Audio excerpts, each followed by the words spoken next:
It's April Fool's Day, or it was April Fool's Day. We're recording on Thursday, but it's finally here, Sheldon. The challenge, Total Madness, season 36? 35. Oh, 35. I'm great at math. Pretty sure it's 35. Nah, it doesn't matter. Total Madness. That is what matters. That is correct. That is correct, my dude. Finally, we've been waiting a long time, and also maybe in terms of like world history, the most timely season of the challenge. Like how badly have we needed this? So bad, like desperately. We're talking about it, right? Like the sports world is waiting for some form of entertainment, some form of competition, and in our time of need, the challenge, led by TJ himself, comes through in the clutch for us. And it's so good. It's so good. So good. Let's introduce ourselves, though. For those who might not remember us, I'm John Hill. And as always, my name is Sheldon Alexander. And this is You Killed It, the podcast about the challenge, talking about, as I said, Total Madness, episode 1. We got a lot of positive feedback about our preview episode, which was nice. It's exciting. Yeah. It's nice to have a lot of our usual regulars listeners that chime in. But we had some new people chime in. For sure. Who were, I gather, long-time listeners. First time, long time? First time, long time, that's right. And I have to make a note that friend of the show, because we're friends with him in real life, Brendan Dunlop. Yes. He allegedly was going to start watching. I haven't seen any comments from him. I haven't checked in on him yet, but in this time of, I'm heavy on the recommendations these days. So yes. I was trying to get him to watch it just because I told them, listen, I know you need sports in your life right now. And this is as close as you're going to get. Yep. It's as close as you're going to get right now. I also, I want to say it was Heather on Twitter that tweeted at us encouraging you to watch Cheer. Yes. And I know for a fact that you watched Cheer. I definitely did watch Cheer, and I loved it. And on a podcast that I have not released yet with Mr. Andrew Webster, we started giving out our ratings for things, right? And so, because it's the On Blast podcast, we'll do it flame emojis. So I gave it the perfect score of 5 out of 5. The best thing that I've seen so far during this self-isolation time is the show Cheer. It was so good. I was so impressed with it. I thought it was so good. It was better than I thought. And here's the thing. Normally when people are telling you, oh, this is really, really good, it kind of lowers your expectations just a little. But this, surpassed my expectations by so much. It was just great storytelling. And I'm, as someone that works and tries to be creative and tell stories for a living, I think they did a great job of making you care and making you invested in every single character that they did the deep dive on. It was really well done. And the way that they had to shoot the finale, like guerrilla style. Yeah. With everyone using iPhones or whatever their mobile device choice is. That they did a good job. Oh yeah. I mean, they definitely, people who listen to this podcast know I get the producer hat on all the time. And so definitely did as soon as that last part started. Because they put up a slate or something, right? Saying we weren't allowed, our crews weren't allowed in, blah, blah, blah, blah. And I was like, oh, they definitely, you can get iPad rigs, iPhone rigs to shoot that, because definitely they did. Look at how many different camera angles they had, right? Oh, yeah. So it wasn't one guy on his iPhone walking around filming it. They definitely had their same camera crew. They just had iPhones and shit. Because you just get extra passes and say that you're on the team, or you're you're one of the trainers for the cheer team. You just buy tickets. It's not also not true. hard. Yes, also true. For the crowd shots. And especially that one angle that was clearly taken from a nearby building. Yes. Yeah. That totally. Was sort of top down. Totally. But, that might have been an actual camera. But still, I was going to say to wrap up our little cheer segment of the You Killed It podcast. The thing that got me the most was the montage of showing all of the family members watching the final competition, and then when it got to, is it Ladarius? Is that his name? When it got to Ladarius' brother, and he's just sitting there crying, I was like, yo. I was like, I'm okay. Someone break out the onions. I'm okay. I can admit, I cried when like the single tear rolled down his cheek. I was just like, oh my god! Like I was like, I hope Ladarius sees this. But that's what I mean. Like, they brought heal you their relationship. Yeah, it brought you so deep and inside of the story, right? So for you to understand where they began in terms of him growing up, and without saying too much for people who haven't seen it, but you know what I mean? And it took you all the way to that point, and you're just like, oh yeah, I'm watching this show about cheerleading.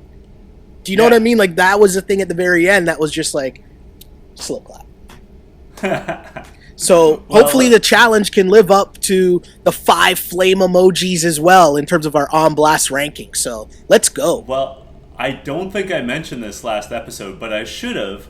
Jordan and Ashley both competed as cheerleaders. I don't know that they competed. Someone messaged us that, right?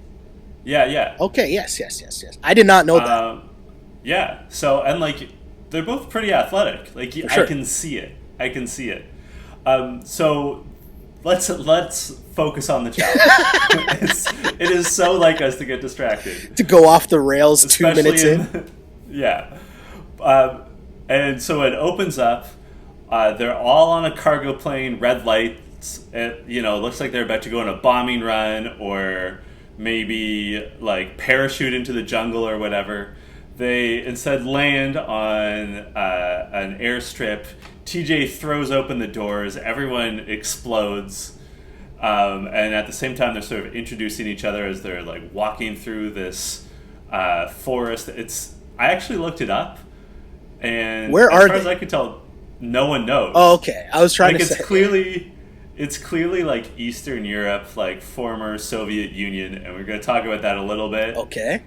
I know you're excited to hear about the Cold War, Sheldon. No, but I really want to know how you got to that conclusion. So, okay, I'm in. You got me hooked. Okay, if I had to guess, I'd say they're somewhere in either the Czech Republic or Slovakia. Okay. Judging by the letters, because it's not Cyrillic, but it's also obviously not like a Romance language.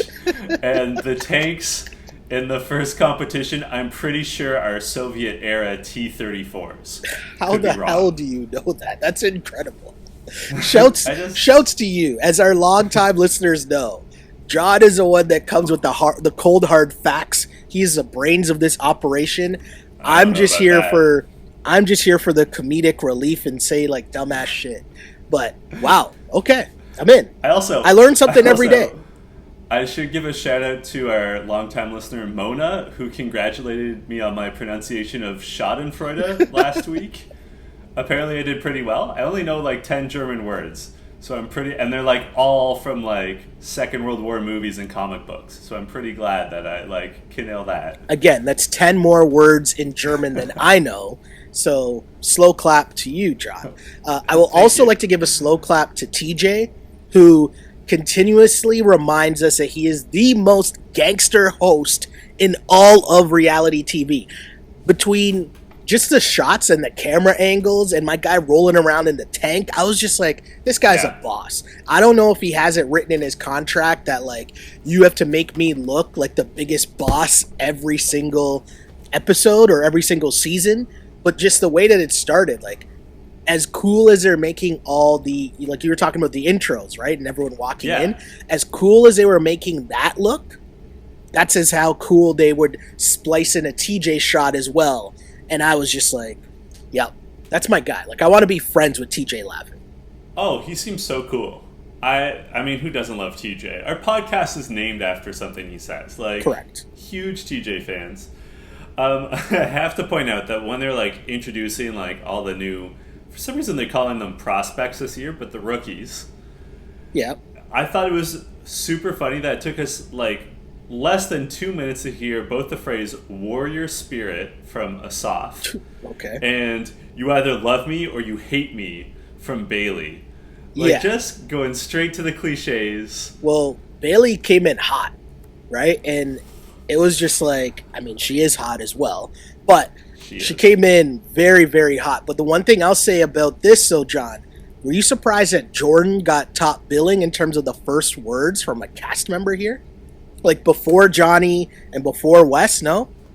No, I think that what's great about Jordan versus especially Johnny, I find Johnny, as you always say, his raps are written. You know, like he's a little too. You can tell that he's been thinking a lot about what he's going to say. Whereas I don't know if it's true or not, but Jordan seems a lot more spontaneous. Fair, totally fair. And like Johnny is sort of. I don't want to say he's recycling the same jokes, but he has the same construction to his jokes, the same rhythm, whereas Jordan has, like, provides a little oomph that I think they would like. No, I got you for sure. I just found that super interesting, but you're right.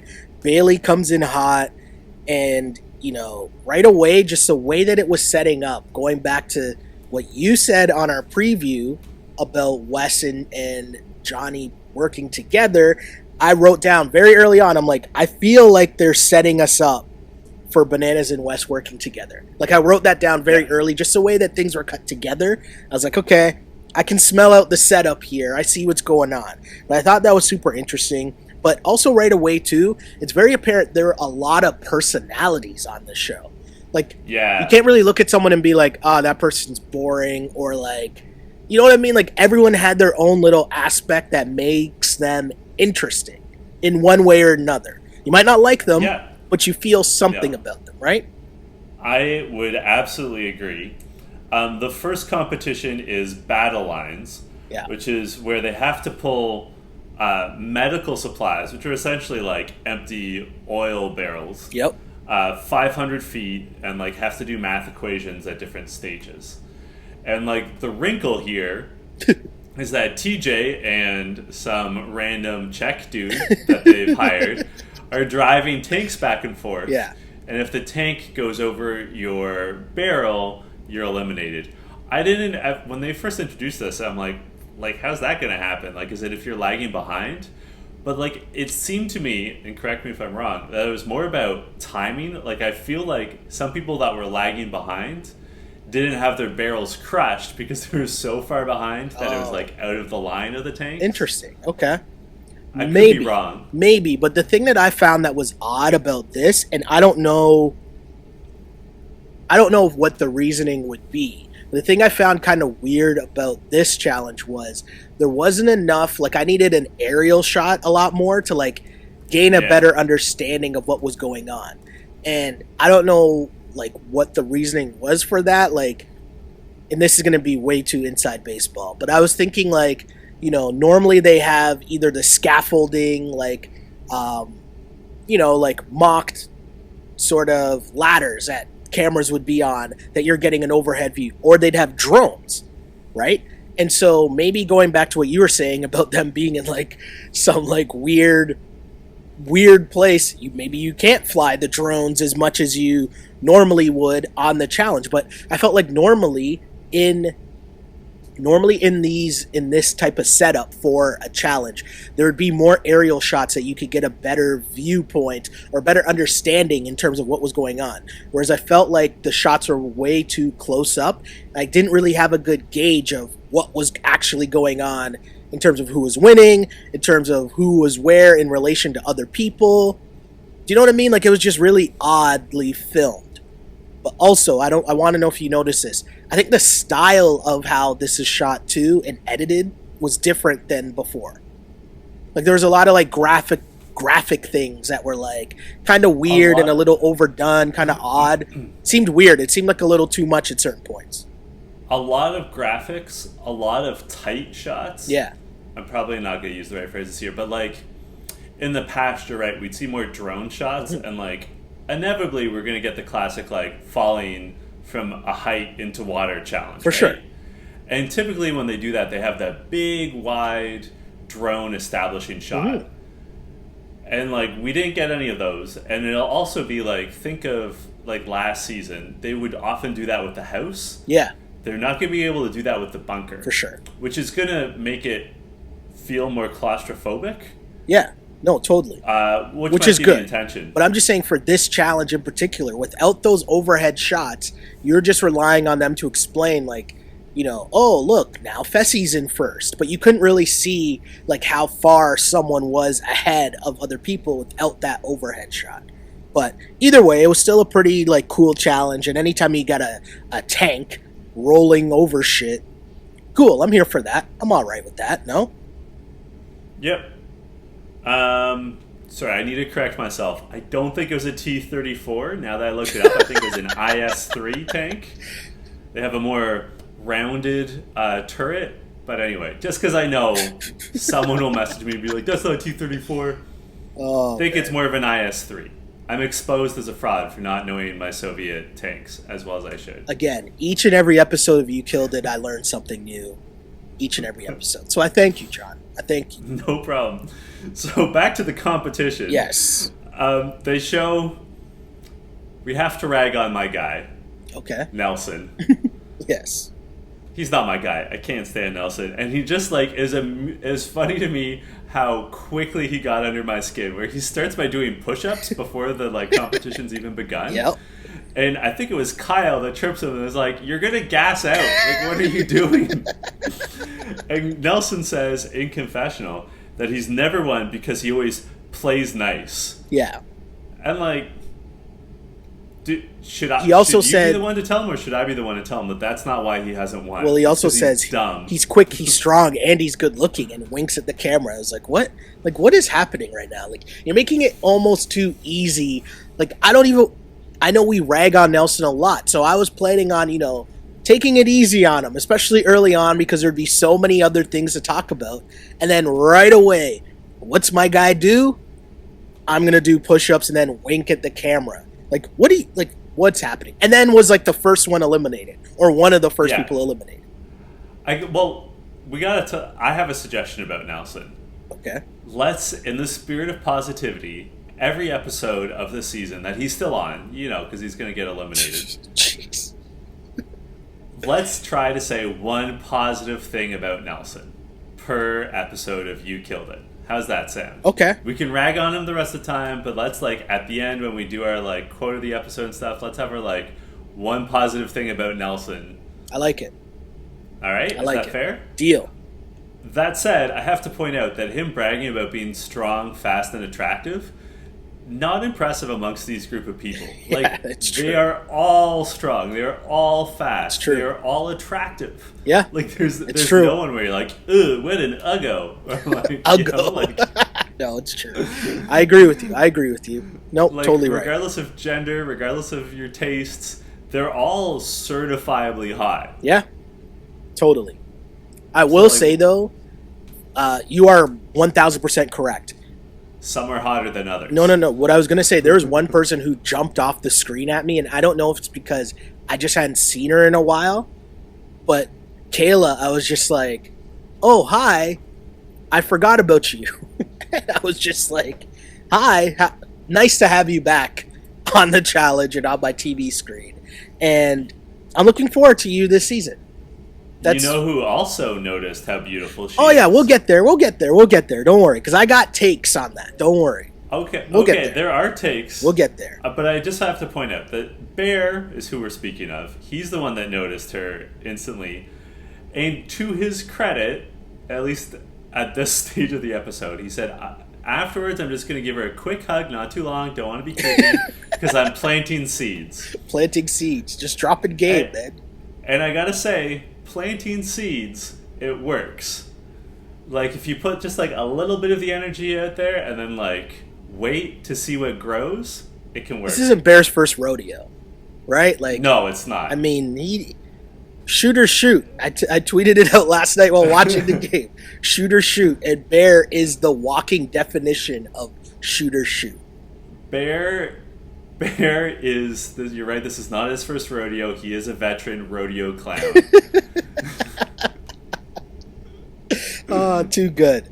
Also a veteran, though, is Nany, who right away has her eyes set on a brand new member to the challenge cast, Asaf. And what do you make of Asaf? Because right away I was just like, hold on, did they just say you're from So You Think You Can Dance and American Ninja Warrior? Because that's a really interesting cross-section. And I know we talked about it last pod, but I don't remember the So You Think You Can Dance part. I think I just remembered he's on American Ninja Warrior. And I was like, Okay, this is interesting. That's like an interesting like Twitter bio, I'll say. You know what I mean? I think he was on the Israeli versions of both shows. Okay, but still, that's fair. Like, bringing a lot to the table. Bringing a whole and lot. like, let's not dismiss Dance. Like, Dance is very athletic. For sure. And, like, dude is clearly fit. Yeah. I don't think he has the proper mentality for a show like this. But not many people do, especially not their first time around. But someone who knows what they're about is Nany, and she knew what she was about very early on, very quickly. She was into that. Someone else who was very into themselves, who's, you know, I get that they're feeling themselves now coming off of a challenge win, was your man's Rogan, who... don't put that on me, man. You know, when I say your man's, it's very sarcastic, obviously. Yeah, right? I know. It's a sports your man's. I hear you. I think it's from I think heavily popularized, not made up by, so don't come at me in the mentions. But I'm saying heavily popularized by Wilbon and Kornheiser. Because Wilbon would always be like, Tony, your boy, blah, blah, blah, blah, blah, right? And Tony's like, you know I don't like LeBron or whatever, right? But that's such a classic like sports journalism thing to be like, oh, I see that you're Columbus Blue Jackets with a big win last night, yes, Sheldon. Exactly. So it's just like a light chirp. It's a light dig. I get it. Well, we add the Toronto flavor to it, so that's how it becomes your man's Rogan. Your man. Who? What did he say? He put the Rogan in arrogant, or I don't know. He said something stupid that I was just like. And I have to say, all right, this is the worst possible energy for Rogan to be bringing to this. To be like, yeah, I won last season. I'm a champion. Because, like, you won by the grace of Tori, Jordan, and CT. Like, Rogan was not going to win if it wasn't for their direct intervention. Yeah. So that they could win. Like, don't think that, like, just because Patrick McCaw has won, like... three straight doesn't mean that he can be like, oh yeah, I'm why the Raptors and Golden State Warriors won. Like, well, it's interesting, right? Because know your role. The how the power dynamic between him and Kyle has shifted, right? Because he was like the whipping boy for Kyle that Kyle would like make fun of all the time, but now it's like the dynamic has completely flipped, and it's kind of interesting to see Kyle have to be worried about Rogan instead of being like, you know, not really taking him in at all. Right, so I found that super interesting. Yeah, a lot of interesting dynamics. I was curious about Battle Lines, this competition. Sheldon, do you think you could do it? Because I know I could not have done this.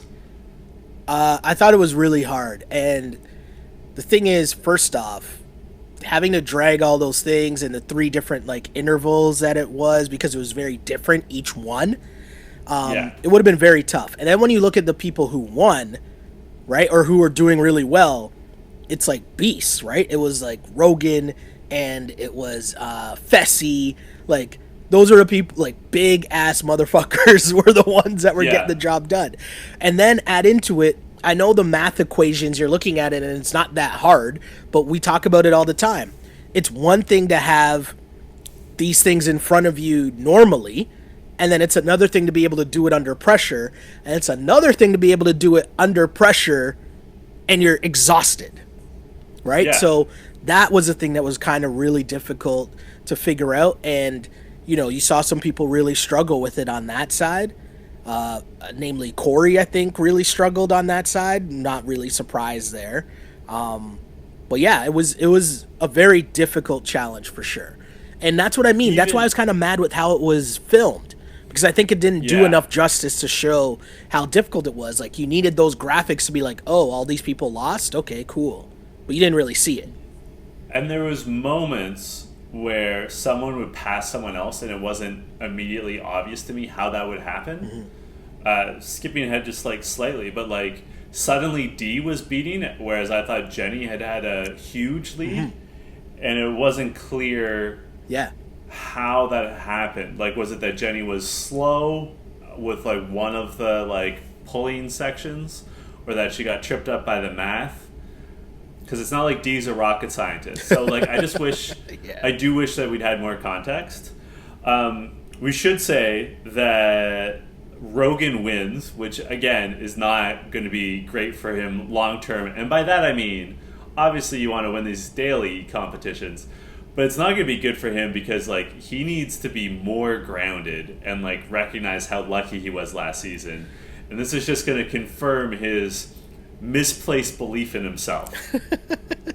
I mean, yeah. Yeah, I mean, I don't disagree with anything you just said. I just thought, I was kind of stunned that he came out and won because I was just like, man, like, you haven't seen a bigger 180 flip than what happened to Rogan, right? And for him to, you know, even if our thought process is, well, he got carried to the finals and won, to come out in this challenge and win the first one, that's a great look, right? And so to go back 2 challenges ago where my guy was the first one out because he couldn't get up the hill to now, it's like, all right, my guy came in ready. I thought that was really cool in terms of his preparation, and obviously he's doing something right to be that ready challenge number 1. But I thought it was really funny too, Jenny, who clearly is like a gym star, but said that she went through and would practice like doing math equations just randomly, and it's paying off right away. I thought that was really funny, right? And how happy she was that, like, yes, deciding to do all these little like puzzles and equations in between like really, really helped right away. With her guinea pigs. Yeah, I don't know. Weird reference. I didn't. Yeah, is she known for having guinea pigs? I don't know. She seems like a very interesting character. Like, I feel like we're only scratching the surface with Jenny.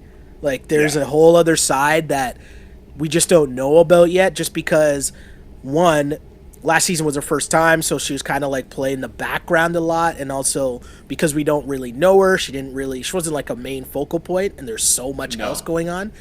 And she's from, was it Shipwrecked? Is that the name of her show? Like, it's a show that's like it's a British show. Yeah. That I don't know anyone that's watched it. Like. Yeah. But I was glad to see Jenny win. Yeah. Totally. Because I like her as a person, and like, I honestly think that she could win it all this season. Mm-hmm. Like, that's an early prediction for me. I don't know. They weren't clear if there's going to be a male winner and a female winner because it is an individual season, or if it's like winner take all. Who knows? That's the tease. Yeah, no, for sure. In Free Agents, it was winner take all, right? That's the season that Cara beat Zach. Yeah. So I'm curious to see how Jenny does. I think that, like, I said this in the preview, I think that she's going to be well suited because she is, like, among the women probably the strongest. Yeah. I mean, like, Tori and Anissa and, like, Ashley can pull it out. Like, it's a tough field, but, like, physically strongest, politically solid. I like what Jenny's doing. Yeah, we'll get to this at the end, but it's like, this season is going to be so weird and unlike any other. Just because the other part of it is, I think they've really developed into coming up with so many new and different creative, not only challenges, but eliminations as well. And so everything is going to be about styles, right? So, like, you could be, you know, way stronger than this other person, and you're confident going into the elimination, then the elimination has nothing to do with that. Or vice versa. Do you know what I mean? So it's going to be so weird, and it's so difficult to predict and think, like, who's going to go really far, who's not, right? So I can't wait, because I think it's going to be so good. And especially with all the twists. So even, you know, you have the 2 winners, Rogan and Jenny, and then they make up the first 2 parts of the tribunal, and then they have to pick the last member of said tribunal. And I thought it was very interesting because right away, I thought Jenny had the right point of we should pick someone who's neutral, right? Because you don't really want to make waves. And then they picked Corey. Was that the right pick? Like, what did you make of that whole situation and how that played out? Well, I don't think. I mean, he was not on last season. I don't think. So Jenny's certainly not been on a season with Corey. Oh, so Rogan probably not either. Because even if it was... maybe it's the one season where Rogan got eliminated first day. Yeah, I don't even remember if Corey was on that season. But even if he was, Rogan was gone right away. So, yeah. So I don't... So, like, to them, Yeah. it would seem neutral. Yeah. And, like, I'm sure that they, watch the show and know that he has his own alliances. But I could see, like, they haven't been on a season with Nelson. Mm-hmm.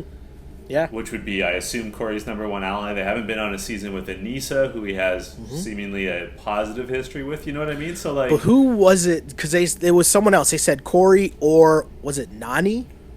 No. Or Nany. Those were their two options that they both came up with? Was that it? Yeah. Okay. Yeah. I think Corey is a better choice over Nany. Okay. Because Nany is so obviously tied to Bananas. Okay. And then suddenly you'd have Bananas in your ear. Is she rocking with Bananas? Yeah. I don't even remember. I mean, historically she has, right? Okay. Oh yeah, because of Leroy. Yeah. I'm with you now. I'm with you.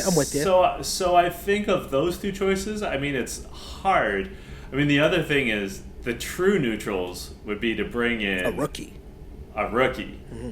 But I understand that they, in their heart of hearts, knew that they were going to be nominating rookies. For sure. So TJ, again, with the epic speeches, and I would love to know if producers write TJ's lines, if TJ ad-libs, how many takes he does, because the way that he just steps in and he just like, and the rest of you guys are all losers, right? Like, the way that he said it, too, was just so good. And he's like, so the rest of you losers have to go back to the house, pick one person that's going to go all the way to the elimination, and then the tribunal has to pick 3 people to interrogate before picking one person ultimately to face off in the elimination against, obviously, the people who the losers picked. So, yeah, that part of it's pretty straightforward. Like, we've seen that before, right? And from there, we get the great setup where Ashley's like, this is such a tough challenge. This was such a tough day. It's so cold. I can't wait to get to the nice house and my warm bed. And it's just such a great job. And I'm like, shout out to this producer, whoever's the one. For those people who are new to the pod, I always talk about like my one experience that I had that was so great working on a reality show up here in Canada. And it was it's called Drafted, and it was a search for Canada's next sportscaster was a thing. But we brought in like a bunch of people from across the country. They all had to like stay here for 3 weeks or however long the competition was. And my job was doing the confessionals. So I have such a great appreciation for the confessionals and the one-liners and how the producers can manipulate storylines for the edit. And that was just perfect. Bravo. Slow clap. I want to give a huge shout out to them for just how they set that up so perfectly. What did you think of the bunker? Because this is, I think, actually a major sort of underrated wrinkle. I think it's really cool because I think it's just messing with their head and it's just throwing in a wrinkle, right? It's just something else that's different that you got to think about, that you got to deal with, because I'm sure Ashley was playing that up, right? Like in her confessional, but in all reality, like when you walk into this bunker and it's, dingy and dark and, you go and look at these crappy bunk beds that don't look comfortable at all. And there's like one bar of soap, one roll of toilet paper and like a little towel. And like, you don't even know how many rooms there are or where anything's located. And everything just seems so spread out and odd. And they're trying to search and find the different normal common things that they're used to, like where was the kitchen, where was the like living room, where was whatever, and they're like running around trying to figure that out, because again, the other key part of, and a very underrated part, is what room you're in, right? Because that ends up playing a major factor in what goes on the seasons, right? What alliances get set up, who's hooking up with who, like it plays a major role. And so the way that it was all set up with everyone just running around like they're like chickens with their heads cut off trying to figure out the layout of this house, it was so weird. But I thought it was cool, a great wrinkle, and I wonder how they came to this conclusion. Like, was it, okay, where are we going to shoot? What's available to us? Oh, this is a pretty cool space, and we can make this look really cool. Or was it, all thought of from the beginning in terms of, we're going to make them stay in this place because it's going to be super crazy, super weird, and that's how we're going to do it. Do you know what I mean? Like, so many questions I have, but a great wrinkle. It's just something different. I thought it was funny how excited they were when they finally saw the gym. Like, they were all, like, really depressed about the situation. Yeah. And then, like, Jordan found the gym. CT was right there with them, and they went nuts. Yeah. Like, it goes to show, like, how much the show has changed. Like, if you watch older seasons, like Cutthroat and Fresh Meat 2, they had no gyms. Yeah. Oh, yeah. Like, you would do push-ups, and, like, you could do, like, wind sprints up and down the property, but that was it. Like, it was a big deal on Cutthroat that I think Johnny Bananas had brought some tension bands for, like, basic workouts. Yeah. I'm interested in this because I think it's going to really take a toll on them psychologically. And I don't want to talk about COVID-19 all the time on this show. I think everyone's probably already sick of it. But, like, the timing of having a show about people trapped in a bunker when we're all self-isolating is incredible. Like, for better and for worse. Oh, yeah. Totally weird. Totally weird. Weird coincidence for sure. And you're right. When they are showing everyone, and because the way that they edit the first episode, always they keep intersplicing in intros to all the characters. And they did a good job of this. Yeah, and I know that during last pod you sent me a picture of Jen, and I know this is going to be the toughest thing throughout the season. Jenna, Jen, and Jenny. It's going to be a thing. But it's going to be a problem. When Jen popped up, I was like, okay, I don't know who you are, but I'm here for this, right?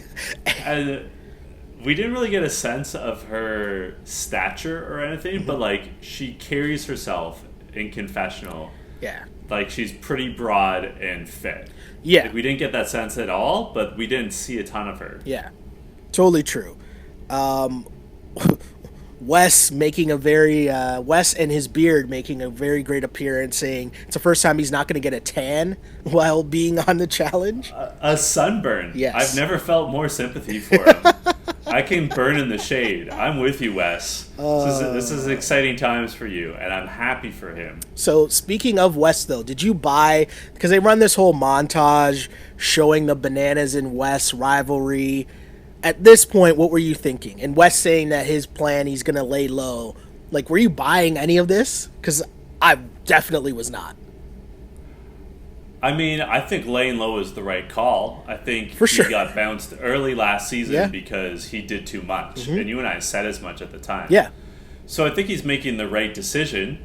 I also think, I mean, it was obviously them playing up the rivalry was obviously two veterans of the show knowing how to give the producers what they want. For sure. Mean, to jump ahead, like, when they unveiled that they've been working together, like, they did a double shot confessional. Like, it's pretty, like...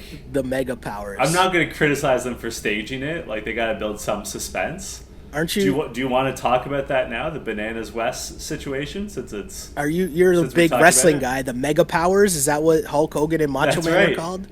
Right? That's right, the mega powers. Let's hope they don't explode. Wes did also tweet out that this would be like Joe Exotic and Carol teaming up. Timely reference. Very timely reference. Solid tweet of the night from Wes during the debut episode of the challenge last night. It was interesting to see, like, who instantly gravitated towards each other. So hold on. Sticking with Wes, the Wes and Johnny thing, though, there's an interesting confessional from Jordan where he says, the last few years Johnny and Wes haven't really done well at all, and they need to quit their grudge. So this is making me think, like, does that mean Jordan's going to try to work with them as well? Right? Like, that's kind of... So. I don't know. But he's right.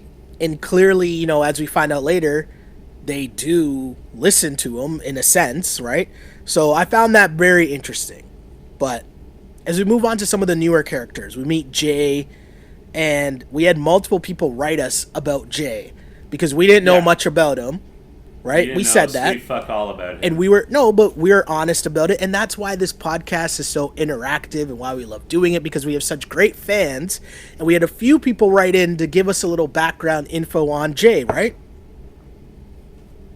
Yeah, well, the big thing is that he used to date Morgan from Big Brother. Yes. And allegedly, okay, she cheated on him with one Johnny Bananas, who she is still currently dating. Do you follow her on the socials? I do. Okay, so you know what's been going on lately. Like, she's watching Game of Thrones, and so she'll, like, tweet out updates of, like, what part she's at Game of Thrones. But at certain points, I think it was for the Red Wedding, maybe, Johnny put a camera up to, like, film her reaction watching it. And it was actually That's funny. It was actually pretty funny because she's just like, I hate this show. This is so stupid. All the good people keep dying. I hate this show. I'm never watching it again. And then it's like 10 minutes later, she's like back in watching. Like, obviously, that's what happened with all of us watching Game of Thrones, right? But no, it's pretty funny. But yeah, I'd still find that relationship so weird because I thought at first that it was fake. Like, I thought they were playing it up for the show. So now, years later, where it's like, oh, this wasn't just for the camera. I was confused. They sort of danced around it for like the first year of their relationship, where they never said like, yes, we are a couple. They're like, oh, we're just friends. Oh, we just travel together. Like, they were really slow. I mean, maybe that's because there was overlap between Johnny and Jay. So, like, sort of clouding the situation, you know? Oh, yeah. Muddying the waters, some would say. Yes, muddying the waters. One other relationship, God help us, that we have to talk about is Dee and Rogan. Do we have to talk about it? I'm joking. I think we do. I'm unfortunately. Joking. So Dee and Rogan are no longer together. He broke her heart. Now, Sheldon, let's play out a scenario. You are locked in a bunker with about 25 other people, one of whom is your most recent ex. Yeah. There's 3, maybe 4 bedrooms, bunk beds. Where do you put your bunk in relation to your ex's bunk? As far away as possible.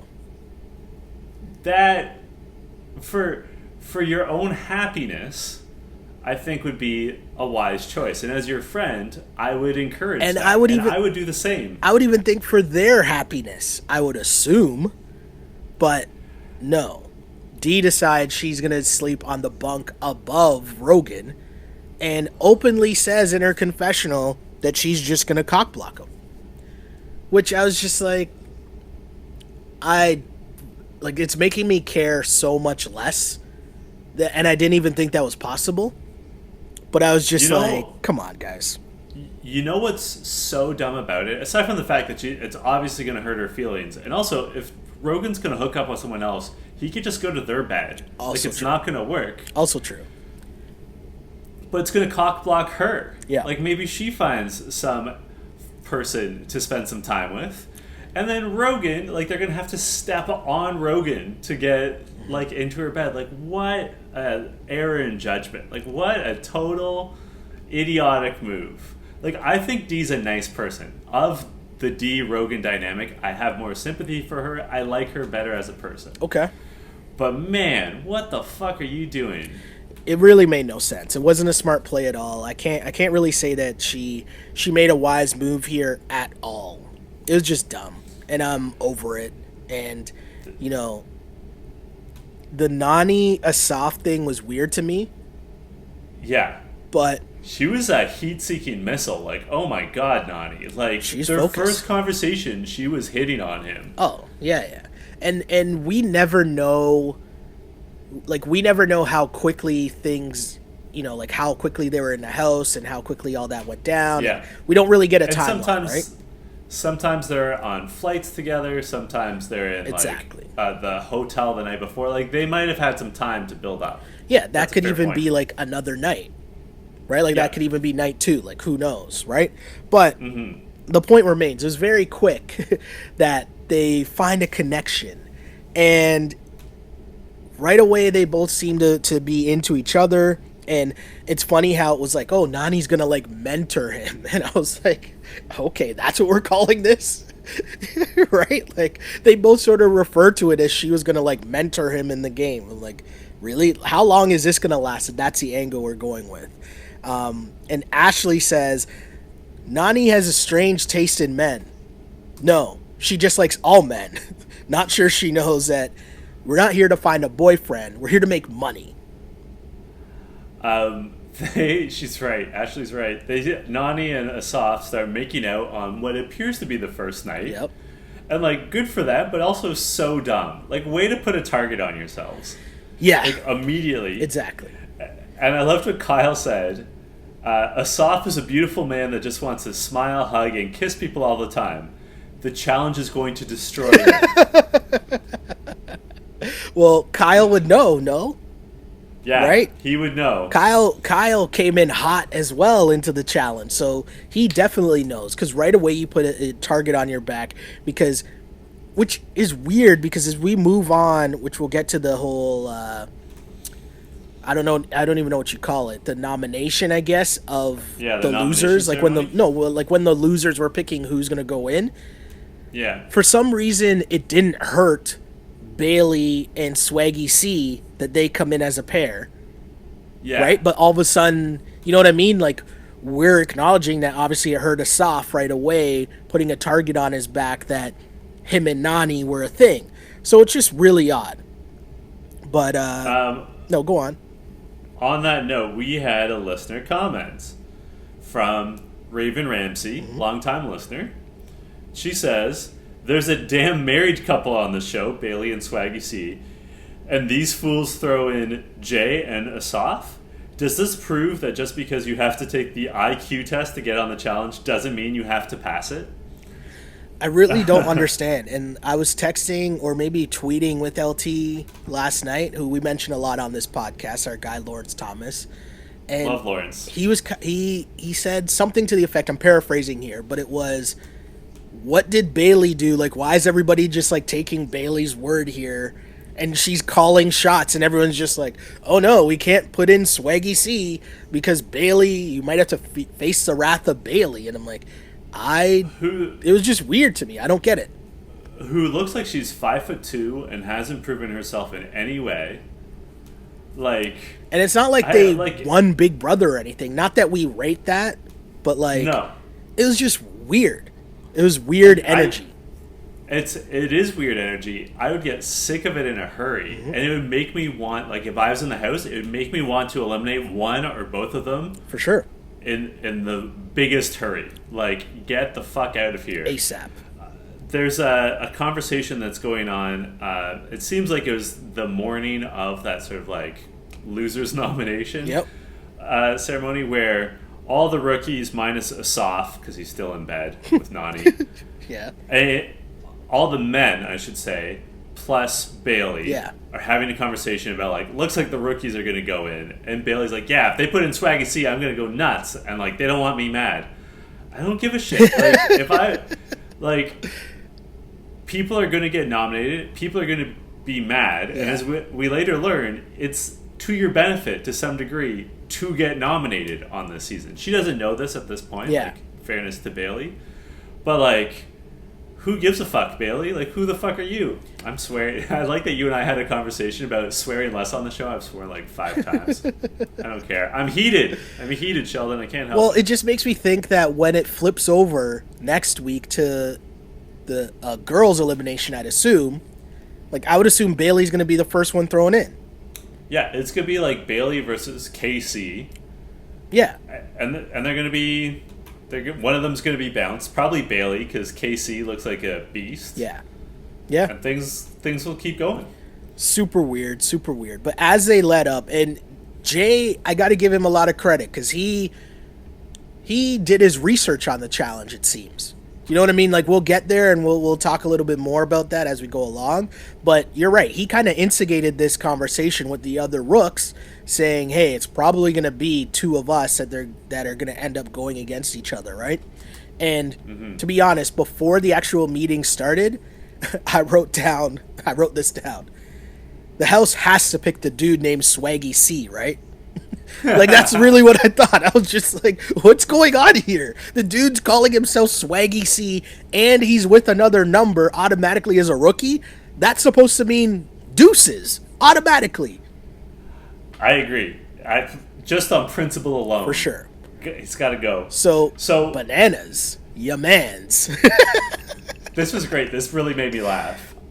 Okay, I'm interested to hear this because, so he says, I think the best way to go about this is to make a vet take the lead and take charge in a situation. So CT, have at it, right? And CT's kind of like startled, like, wait, what's going on here? And it was well played by Bananas, and if that's one of his written raps, I give him credit for that because it was still pretty good. But what did you really think of what did you think of the move of just putting CT on blast? Pardon the pun.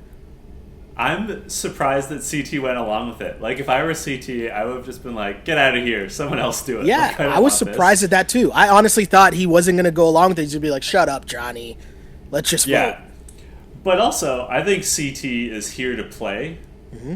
And I think he knows that because it's an individual season, like, he was really shackled to a team that self-destructed last year until Jordan and Tori flipped.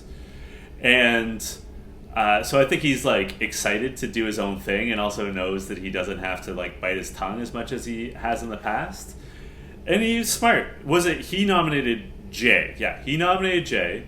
Jay was sort of like, yo, like, why me? Hold on, though. I think the way that CT broke it all down was super interesting. I found it interesting. The fact that he was like, okay, well, we know normally it comes down to the rookies, and if I look at my man Fessy over here, he's pretty big, so he'll probably come back, and he probably won't want to make him mad as he comes back.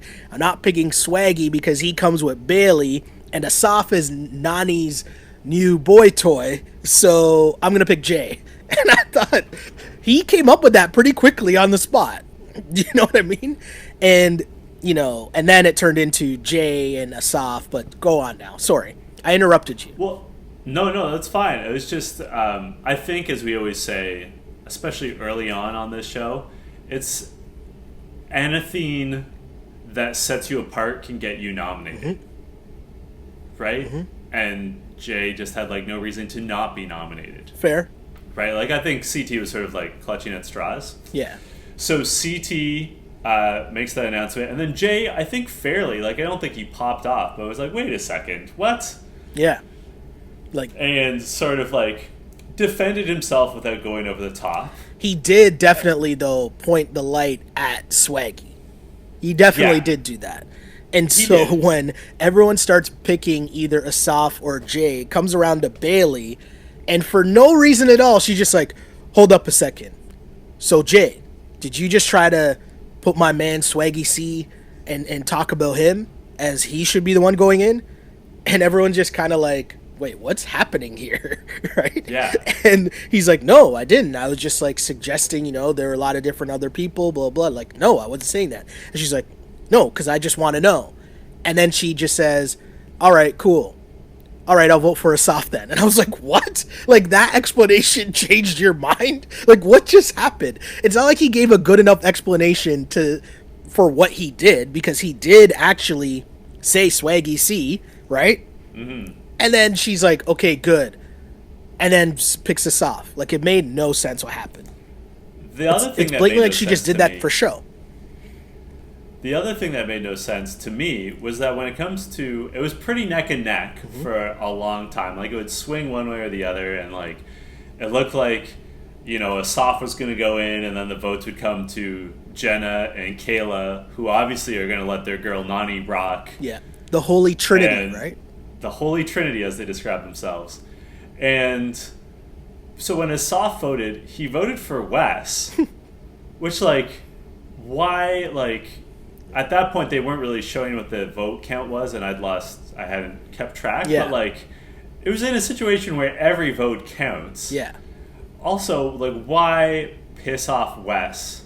It was just weird. It was out of the blue. It was weird. It was such a weird choice. And, like, I thought Wes really overreacted. He did, but it was funny. He did. But I think for someone who was supposed to be playing possum...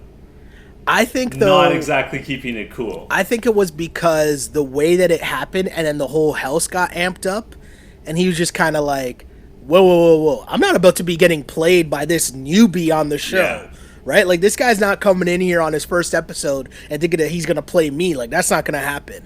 And I kind of respected that. Like, no, know your place, bro. You're not coming at me like that your first show, because the whole house and their reaction when he said Wes, the whole house was like, oh, like going crazy as if they were in the background of, I don't know if you've seen Tory Lanez's, Tory Lanez been doing his quarantine radio lately, but they always just do the bench reaction, oh, for like everything that happens. That's kind of like what happened here as soon as Asaf said Wes's name. So Wes was calling him a piece of shit. He was calling him the P word, which I don't know why I'm swearing, but saying the P word, but you understand what I'm saying. Maybe you're with your kid, and I don't want to really say the P word in front of your kid. I'm okay with saying 5 F-bombs. But I'm okay with saying that. The P word, I'll like pause a little, because I feel like that's next level. You know what I mean? That's a next level word that maybe you as a parent should be teaching your kid if you're in the car with your kid listening to this. I don't know. Fair enough. Which brings us to another question, again from Raven Ramsey, who for some reason likes Josh. Okay. She wants to know, who was more emotional tonight, Josh or Wes? What did Josh do? I don't even remember Josh. What did Josh do? I mean, I think because you and I just were in general on Josh. Oh, okay. I thought super emotional. I thought I forgot something in this episode, as if Josh did something in this episode. Definitely, it's Josh. It's always Josh. It's always Josh. Yeah, for sure. Just because we didn't see it happen doesn't mean he didn't cry. Yeah. I'm sure he was in some kind of way about Nany, like, paying all that attention to Asaf, because he had like a weird, like, I'm sexually attracted to you. I did catch a scene, and it was very, very quick, of Jenny sitting on Josh's lap. Like, you know how everyone's kind of sitting off in different groups, and there's like a big group at like what we'd call the kitchen table, I guess. Yeah. And they were all sitting there drinking or whatever. I did catch, and I was like, oh, okay, Josh. Like, Josh was just, being his normal Josh self. But it was a quick shot, and I was like, oh, I wonder if that's going to mean something anytime soon. Which, who knows? I'm not really sure. But either way. So, from then, we get the confirmation of Bananas-Wes, right? Yeah. What do you think of this? Because our listener, Mona, specifically asked, what do we think of this alliance? It's a necessity, right? Like, they have to do it. There's power in numbers, and clearly... We talked about it, it was last season, right? Where the American side just kept going at each other. And they really screwed themselves because they didn't work together. And if you think about it, imagine if Wes, Johnny, Laurel, with Leroy, do you know what I mean? Imagine if all of them worked together. They win last season easily. And instead... they end up losing to the UK team, quote unquote, but really you end up losing to CT Jordan, who should have been on your team anyways, right? Yeah. And Rogan and D end up winning, right? So it's like they got to be looking at that and thinking, okay, we cost ourselves money, right? Like, it could have been such an easy win, but instead you allowed Kara and what's his name, Paulie, to pull in and work and get the numbers together. So I also just think it's a necessity at this point because, as we said, they're outnumbered, right? Because they might be the vets, but it's almost like there's 3 tiers, right? You have like the OGs, then you have the vets, then you have the rookies. And as the OGs, they're outnumbered. So you gotta team up by necessity, or else you're just playing yourself again for another season. So it's a good move. I think the one note I have is I think they have to do this. And I also think that they get along better than they show. For sure. Yeah. Like, I think in real life, like, I don't think they're, like, sending each other Christmas cards. But I think they're, like, the coworker that annoys you, but you can get shit done with. Yeah. It's like, I know there's been a lot of great Kobe stories that come out lately, but Matt Barnes was telling a story. Because, there's a famous shot of the Kobe flinch where Matt Barnes pretends to throw the ball in Kobe's face and he doesn't flinch. Do you know what I'm talking about? Yeah. So, Matt Barnes tells a story about Kobe calling him in the offseason and recruiting him to come play with the Lakers. And his reasoning was, yo, man, if you're crazy enough to go against me, then I want you on my team. I like that. Yeah. Right? And that was the kind of thing where even with LeBron, you hear the stories of people wonder why he ends up with like J.R. Smith and those guys all the time, or like a Mario Chalmers and those dudes. Lance Stevenson. And it's because those dudes aren't afraid to play with LeBron James, right? And so you kind of gotta, I know we're making a comparison again, but in the challenge world, that's Wes and Johnny. And so it makes sense that those two guys eventually, you have to come together because, look, Rogan couldn't handle the heat last year when he was trying to work with Wes. He couldn't handle it, right? He flipped so easily. At least, Johnny and Wes together, they've seen everything. They're not going to be tricked by something weird in the game or whatever. They're going to try to put their heads together and figure out how to move forward. The one note I have is that they have to like disguise it a little bit better, because after that big confrontation with Asaf, they were like hugging and stuff, and like several people commented about how like I've never seen them get along like this.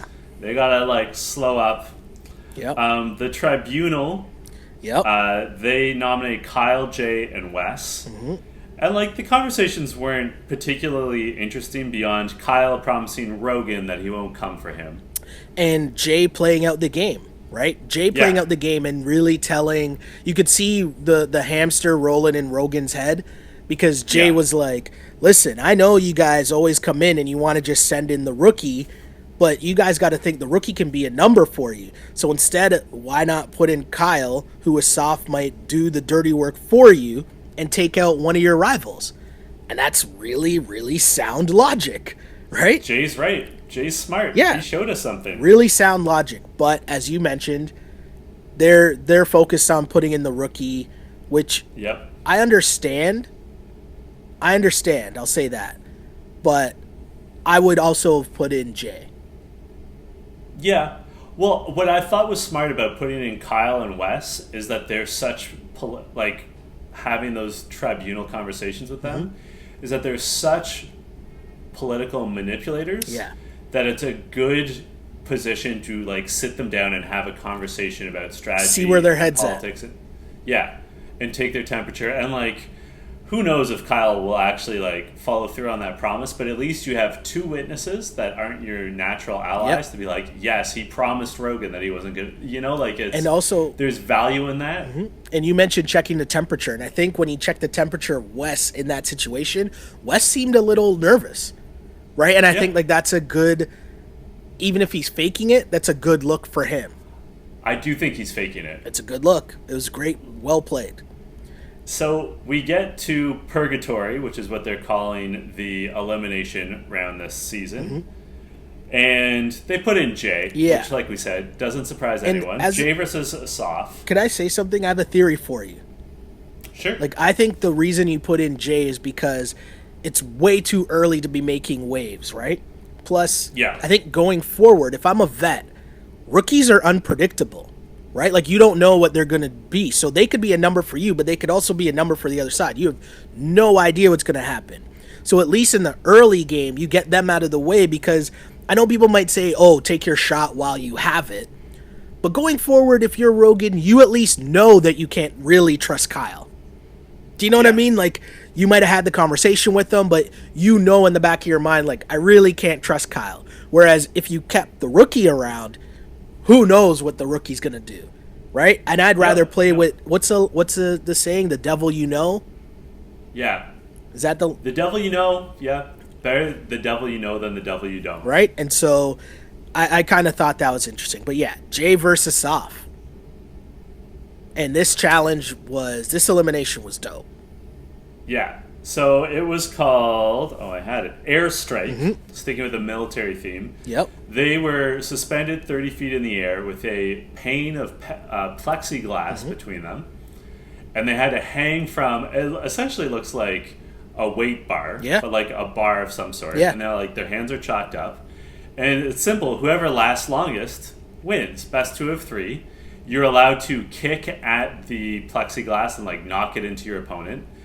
And it was interesting because they like really sort of did a tail of the tape. Not literally, like there wasn't like a cry-on or anything, but they explained, like they had other competitors explain that Asaf is a dancer. He's obviously super fit.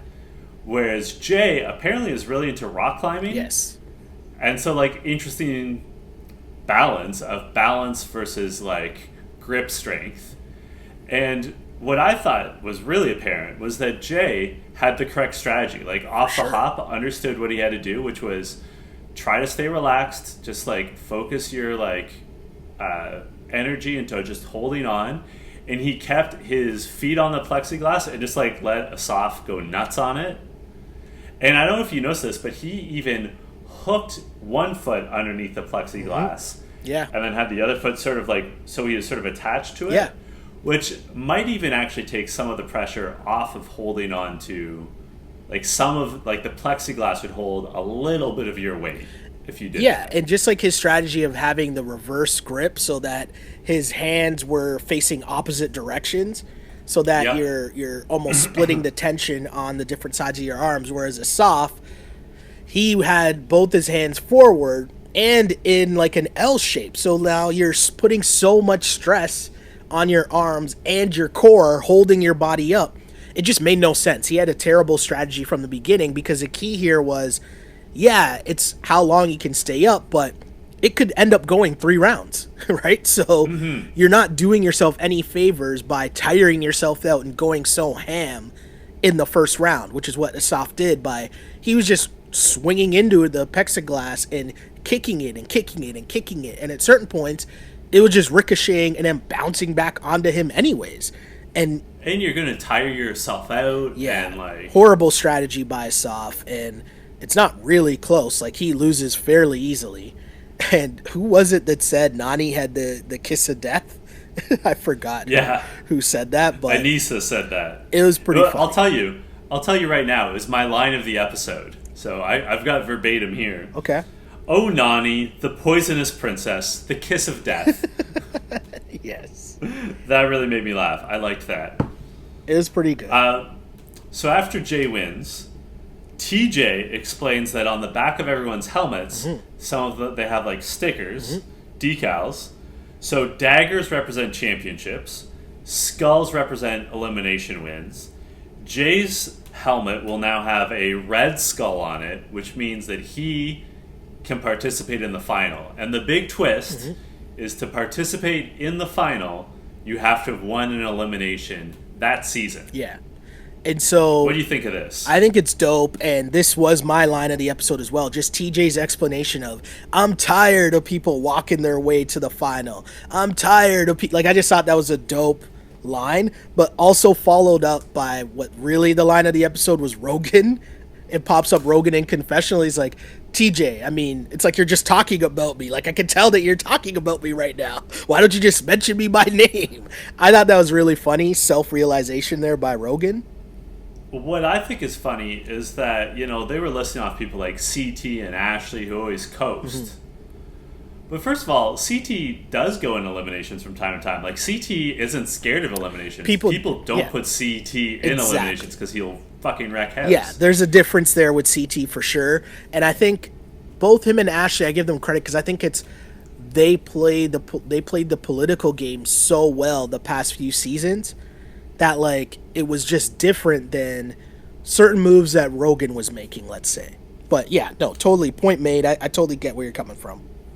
Well, and what I found striking was that, like, the people, like the person, and I said this in our preview, the person that's going to suffer the most with this new rule is Johnny Bananas, whose strategy season after season is avoid elimination. For sure.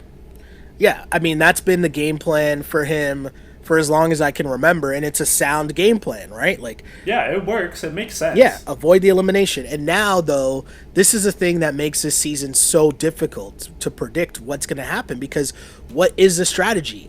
You could say, under normal circumstances, okay, well, let's try to go in early, because in theory, you'd be going against the rookie or the newer people who are weak competitors. But I don't even really think that there's that many weak competitors amongst this cast, for one. And then two, the way that they put these new eliminations together. Like, first off, this elimination that they had was incredible. Like, who even came up with that? It was so good and so creative. But that's exactly what I mean, right? Like, who knows what... Like, imagine if that was CT up there. Or or Johnny up there. Do you know what I mean? Or someone who you deem to be a really, really good competitor, or Jordan, right? Like, think about that. The guy who just won, who we're saying arguably is one of the best people ever. How would he have been able to do this challenge or this elimination, right? So I think there's really no, there's really no playbook or really no game plan, and you're really going to have to just work on the numbers and try to figure it out as you go along. Because what is the strategy? I still think that you want to avoid eliminations for as long as possible, just because there's not a way for you to pick the right elimination to go into. Like, how do you do that? Yeah, I don't know. I think what we will see is in like the sort of mid-range of the show, people purposely trying to get into eliminations against someone they think they can take. Yeah. And like the other thing I'll say is there's an argument to be made that if you get in too early, like if you're a Jenny, like on the next episode, and you're like, I'm gonna take on Big T, like let's do this thing, let's get this red skull on my helmet, and like let's get that knocked out. I can almost see it being held against you. Like, well, now we have to take out Jenny because she already has her ticket to the final. We can't have that. For sure. And also the big part that was mentioned was it's not like that guarantees you a spot in the final. It just means you can be in the final. And it doesn't stop you from having to go into another elimination. So they can just as easily say come next week, yo, Jay, you got to go back in. Right? So there's so many different layers to this. And this is one of those cool seasons, again, where this twist, I'm interested to see who's going to be the one to figure out the best way moving forward. That's what I'm interested to see, because I don't know the answer. I have no idea. And I want people to like write in and let us know what you guys think would be the best strategy going forward, because I'm going to be honest. I was thinking about it, and I have no idea. I almost think you almost just got to play it out and keep playing the numbers game. And I don't know if I would purposely be trying to go into an elimination before I have to.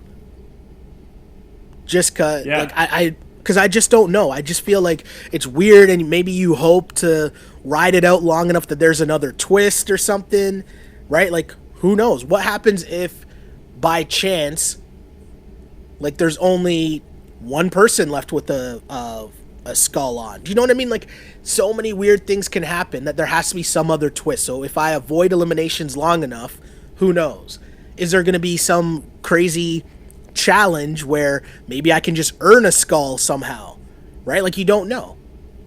Yeah. I can't wait. I think it's going to be really good. We have to do this because we just committed to it. Say something nice about Nelson this episode. I'm happy for Nelson that he gets to be in the house again with his friend Corey. Oh, that's a good one. I'm happy for Nelson that he doesn't seem to, at least yet, be hung up on one of the women in the household. That's fair. Let me rephrase that. That's nicer. It seems like he has his head screwed on more straight than usual so far. I can see him trying to go at Jen. Yeah, for sure. But I have to ask you, Sheldon, who killed it for you this week? That's super easy. It's Jay. Jay definitely killed it. He killed it from top to bottom. I'll say it again. I clearly think he came into this season and he did his research, right? He was schooling the rookies on the fact that, hey, be prepared. It's probably going to be one of us that are going in. And he had that schooled. The way that he handled the tribunal was perfect, right? Like, he came in there and dropped knowledge, and it wasn't in a way where he was cocky about it, because a lot of people try to, just go in there and be like, well, I'm going to win, so you're right. But he was very calm. So even when he did say, hey, I could come back, like, you're assuming that I won't come back, right? Like, he said it very calm and cool. But again, his sound logic of why not, like Asaf, if we think Asaf is really that good, why not put in one of your rivals to go against him, and maybe Asaf does the dirty work that you don't have to do later on in the game. Very sound logic. And then, of course, a great performance in the elimination. How can I not give him credit for that? The first person ever to earn the skull. That sounds like MVP performance, Now, the LVP is Nany, because, I mean, that is kind of the kiss of death, right? The Poison Princess? Yes. I have to agree with you. Jay is also my MVP of the week. Because I agree with everything you said, but just like one more point I want to make is, let's say he does not win this season. Mm-hmm. Which, like, rookies, I can't think of a rookie ever winning a whole season. It never happens, basically. But looking in the long run, next season, the season after that, 4 seasons, 5 seasons from now, everyone in this house, even if they're trying to get rid of him, even, like, he's handling himself in such a way that they're going to respect him. For sure. So 2 or 3 seasons from now, I could see the Jordans of this world being like, you know what? I like Jay. I respect Jay. He's a straight shooter. I can deal with Jay. You know what I mean? Mm-hmm. Like, you got to think in terms of the long run as well. Yeah, it's a good start for him for sure. A very good start for him. Where can the good people find you on social media? You can find me, as per usual, on Twitter at Shell Alexander and on Instagram at Sheldon Alexander. And don't forget, of course, like and subscribe to the pod, the SoundCloud, the iTunes, YouTube, all that fun stuff. Like and subscribe. Tell your friends. You want to see John's beautiful face on the big screen, right? Right? Like and subscribe. Tell your friends. Where can the people follow you, John? They can find me on Twitter and Instagram at jchidleyhill. I do want to apologize. We had a lot of feedback last episode. We didn't get to all the comments, but we read them all. Mm-hmm. We appreciate them all. We try to respond to all of them. I think I replied to everyone pretty much. Yep. The one thing I do want to do is I want to give a shout out to my longtime friend, Adi Pinsoff, who we've known each other since grade 4. Okay. And she claims that she is the biggest You Killed It fan. She just never asks questions or anything. Okay. But she was telling me how she was thrilled to have us back in her earbuds as she's homeschooling her 2 kids right now through this crisis. So shout out Adi. Was she as thrilled, though, as clearly Bear and I were to see Kayla again? That's my question that I will ask to end this pod. I don't know. Adi, let us know. The lesson here, shooters shoot, right? Until next week, this was You Killed It. You Killed